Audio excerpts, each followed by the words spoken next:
Hello everyone from St James's Park. An absolutely gut-wrenching, gutted, drained, tiring, all of the emotions I can explain to describe Newcastle going out the FA Cup. But we will dissect it here on The Last Word.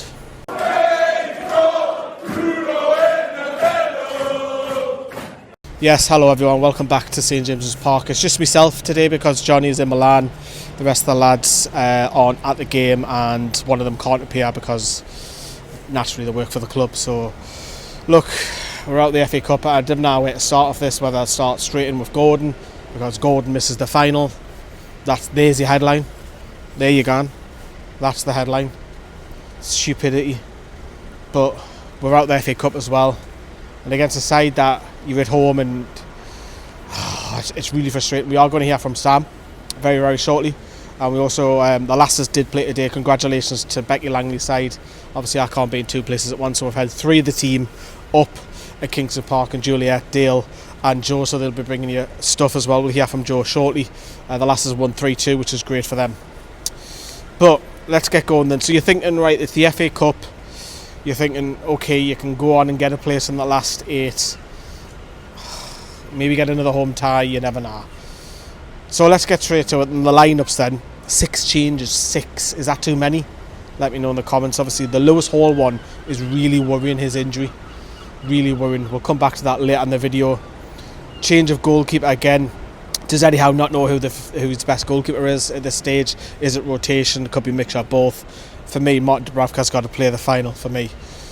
Obviously Isak was back, which is great. Joe Linton was back today. I actually think Joe Linton was really good today. Isak was decent as well in spells. Some of his touches were just Brazilian. I can't even speak. Were brilliant because I've just mentioned Joe Linton. But yeah, there's your lineup, and you're thinking, right, okay, the 6 changes. Brighton have only done 1. But look, I'm going to hand it over to Sam to talk a little bit about that team news and the injuries to Lewis Hall. Sam, it's all yours, mate. Yeah, thank you, Lee. Still really deflated, struggling to gather thoughts after that. The lineup, Dubravka was back in goal, which was a positive. You would have to say he didn't really do much wrong today. Couldn't do anything about the 2 goals. I felt he was let down defensively on many occasions, particularly sharing Livramento. I have no real qualms about Trippier and Byrne, but that's by the by now. Obviously the big headline news from the starting 11 is Lewis Hall's off to see a specialist for his knee, which is never a good news. How long's he going to be out for? Real bitter blow that, after such a promising season. And the way he dealt with Salah, of course, midweek was really promising. Yeah, Bruno was obviously rested, which was well needed. Yes, he came on after an hour, which I thought was a bit harsh on Miley, who got the start and looked so composed and assured. I thought he was very unfortunate to have been replaced after the hour mark. Joe Linton, great to see him back, build up their minutes ahead of the final in 2 weeks' time. And interesting to see Barnes on the right. He's going to see a lot more football now, obviously, with Gordon suspended. And obviously Isak was back 100% fit. That suggests to me that maybe he wasn't injured at all, and Howe just Howe just chose to rest him, really, as a bit of an opportunity to get minutes in the legs of Wilson as well, who really struggled to get into the game today as well, and looked really rusty. Yeah, really deflating day. But I'll let you continue your summation of today's game. All right, thank you very much, Sam. So look, let's get on to it. Look, I'm gutted. I cannot lie, yes. I'm really deflated about that.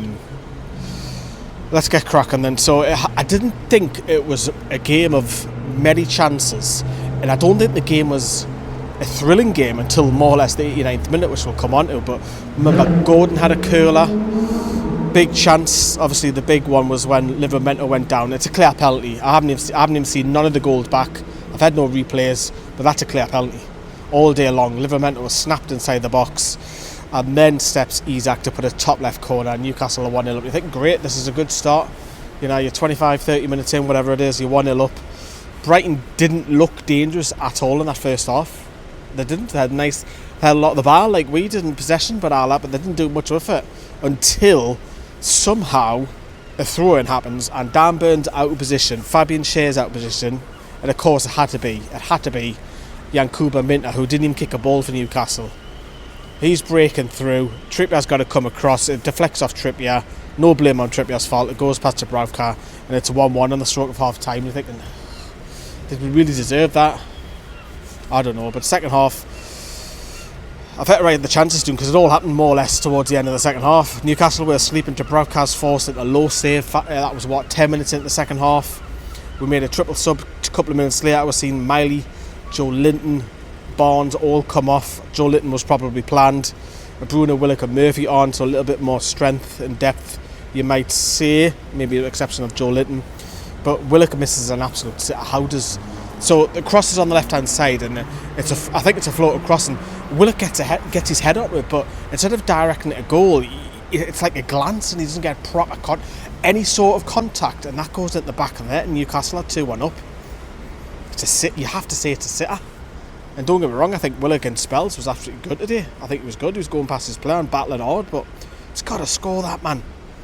And then we've got to skip forward to the red card. We'll have to talk about it because it's the Anthony Gordon one. What's he doing, first of all? So it's given us offside, right? And again, I haven't seen a replay back, but he pushes, I don't know what he's done, he pushes his hand into the face of Van Hecke. And he's going doing as theatrics and all that. And then Anthony Taylor's come over and give him a red card. And I'm thinking, again, I haven't seen it back, but is that violent conduct? You can't put your hand in people's faces. Granted, it's stupidity. You have to say it's stupidity. Look, I don't think it's gone and punched him in the face or anything like that. But you have to say it's absolutely stupidity, man. And he's been brilliant for us since especially the last 2 years. And now he misses the final. He misses the final now. Mental, man. We had this problem with Nick Pope a couple of years ago. Anthony Gordon didn't even play the final a couple of years ago because he was cup tied, playing for Everton in the League Cup. I feel like I'm more gutted about that than the actual defeat today. I'm just, how and why are you doing that, man? It's a red card, it's 3 games out. You're asking, and that's probably soft, but you cannot do that. You cannot raise your hands and push someone in the face because you're asking for it, and he's red carded, and then because of the rules, it's 3-game ban. There'll be goal down as violent conduct, no doubt. It's a massive blow for us, and we've already got injury concerns with Lewis Hall behind him because he's off to see a specialist about it, and hopefully he can play the final, because that left side was, I said it on the overlap, it's the best in the Premier League. Now we might have not have none of them. So he's sent off, and you think, right, you've just got to get extra time. Right? And then it all happened. It all literally happened when that red card happened, because Wilson came on for Isak, but then Lamptey gets a second yellow card. And I actually think that helped Newcastle, because with 10 against 10, we don't have to play another 30 minutes against one man who's got an extra body. A team against an extra body, sorry. So it's not 11 against 10, it's 10 against 10 going extra time. So he gets his second yellow, and then from that, a free kick comes in, and then Fabian Schar, you have to say, it's a great finish, brilliant finish on the volley to put it home. And then we're thinking, right, we've run this tie, brilliant. We've won the tie, we're going through at the quarterfinals, but it's given us offside. And I think I might be wrong this again, I haven't seen it back with the TV cameras, but they're using the new replays, or the new VAR offsides, what they use in the World Cup, but it's given us offside, and you have to say that, again, I can't say it back, so I'm going to have to take it for granted. It's given us offside. Newcastle or disallowed that goal. That was the 93rd minute, and then we went in extra time. Dubravka had to pull off of 9 minutes into the extra time. Dubravka was forced into a brilliant one-handed save, fantastic save, brilliant, just near me in front of us in the Gallagher. Great save, a stunning save, I have to say, one-handed, brilliant. And then Willock cross shot is pushed out by Brighton's keeper, and then Newcastle corner. Kind of put my phone down because now I've got my notes. It's the same. It's a cross shot from Newcastle. It's saved by the goalkeeper, but then Brighton got up the other end and got and score. I think it's Danny Welbeck. And Danny Welbeck spins off a defender again. I haven't seen it back, and he scores. And you've only got a case of 6-7 minutes to try and get an equaliser. Or you're heading up the FA Cup, but I am gutted. I'm really, really gutted. I am really gutted. I feel I'm on a downer. I'm absolutely gutted about that. We can't play it in hindsight, but if you win the Carabao Cup, all this is forgotten about. But we've got to take it game by game. There's worry, of course, with the final with Gordon now being stupid, and not saying it's going to cost us a cup or anything like that, but because you can play a Willock and Joe Litton over there, or you could play Harvey Barnes. But anyways, I'm rambling. He has Eddie Howe. Yeah, tough one for us to take. It was very bitty, I think. Real big physical game for us. Of course, it had everything with the red cards as well, and extra time. We thought we'd won it at the end. So, difficult result for us to take. We had a couple of players feeling the effects of the game, so Tino ended up not being able to really contribute. So in some respects, we were down to 9. Very difficult. I thought that the other substitutes did really well and gave us a bit more energy. But it was a really tough physical game, as I say, for both teams. Yeah, we could have done better, of course we could have done. Well, it looks harsh, but we'll have to analyse it properly. I've not seen a replay of it. I was just going on my original view. I thought it looked harsh, but yeah, we'll see and then see what we do next.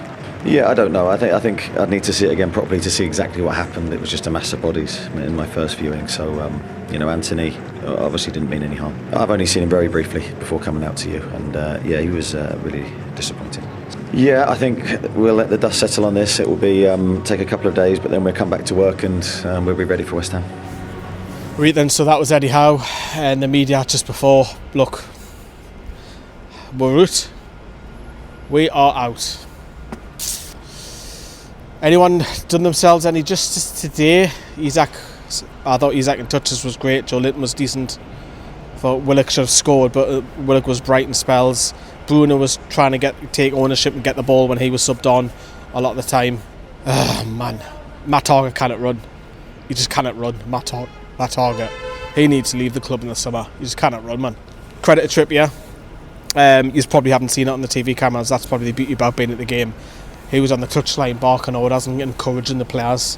That was really nice to see. That's leadership quality. He was like a third assistant to Eddie Howe. It was great to see that. So credit to Trippier for that. But man, that's throwing it away, man. I'm finding it really hard to analyse this game at the minute.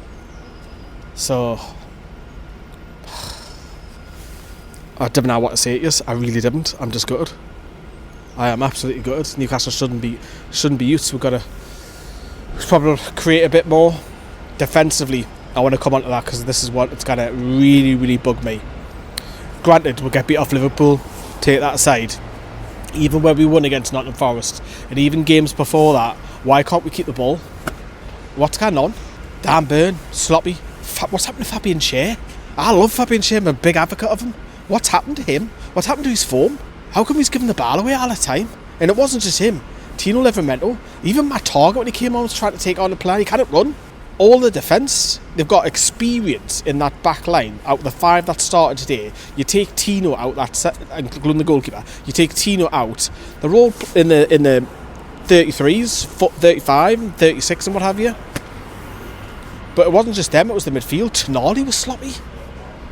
It was really, really poor by Newcastle, and it's not the first time. It's basic stuff that we're struggling with, and it's really worrying.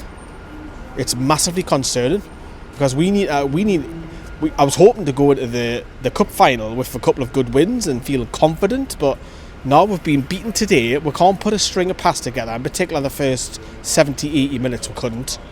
It's happened previously. It's happened against Forest, even when we won that game. Oh, it's awful, man. We're giving the ball away far too much, man. It's basic sloppy stuff. But United we do game by game. Of course we do. West Ham next week on Monday, which I'll be down there for you, covering that as ever. Every game, doesn't matter if it's men or women. But we've got to get a bit of confidence. Liverpool fans will be looking at it thinking, great, they've got Gordon out. They'll love that because we're weakened. Let's face it, we are. And let's just hope Lewis Hall's that's not serious. I hope it's not like. Obviously, Isak.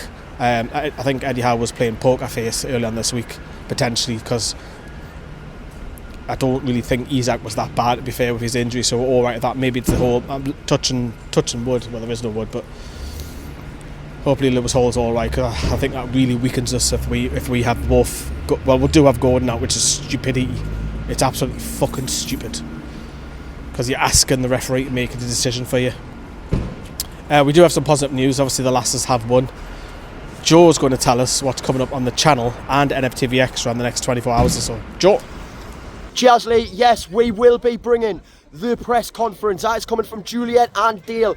We will be bringing the full match vlog with plenty to look at, including Dale's walk. Absolute madman. Walked all the way to Kingston Park today, he did. It is going to be a great little vlog. Keep an eye out for it. I hope all is going well for you at the men's match. Thank you very much, and keep an eye on the vlog coming on NFTV, and also we've got the Becky's presser on NFTV Extra, and you've also got my vlog from here today, if you actually want to say that or not, on NFTV Extra as well. But look, I'm going to love yous and leave yous because I'm absolutely sick of my life today. I'm going to head and get this video out. Drop us a massive like, everybody, and we'll see yous later. Ta-da.